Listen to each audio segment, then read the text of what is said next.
Saudara, 1 tahun pemerintahan Prabowo Subianto dan Gibran Rakabuming, Ikatan Guru Taman Kanak-Kanak Indonesia serukan aspirasi meminta 93% guru TK di Indonesia dapat diangkat menjadi PNS atau P3K.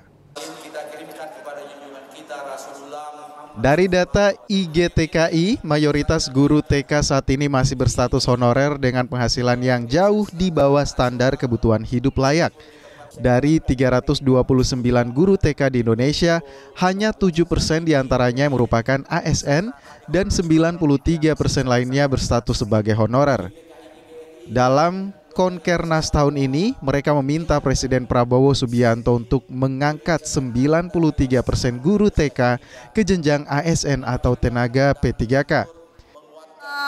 Bapak Presiden yang tahun 2024-2029 ini khususnya IGTKI PGRI mengharapkan yang mana guru taman kanak-kanak ini kualifikasinya atau pendidikannya S1.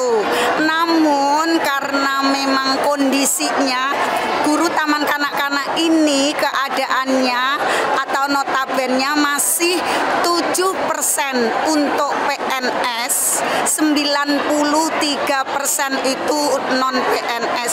Kami mengharapkan yang 93% ini nanti, karena teman-teman yang 93% ini kualifikasinya sudah S1 pendidikan anak usia dini, harapannya diangkat menjadi P3K atau ASN. Harapannya seperti itu, yang mana teman-teman guru taman kanak-kanak ini telah mengabdi selama 75 tahun, itu tidak pernah lelah, tidak pernah menghitung waktu, tidak menghitung uang. Yang ada di pundak mereka adalah ikut membantu pemerintah mencerdaskan anak bangsa.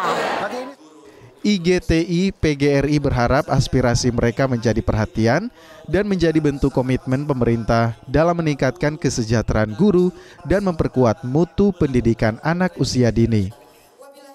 Rama Pratama, Kompas TV, Makassar, Sulawesi Selatan.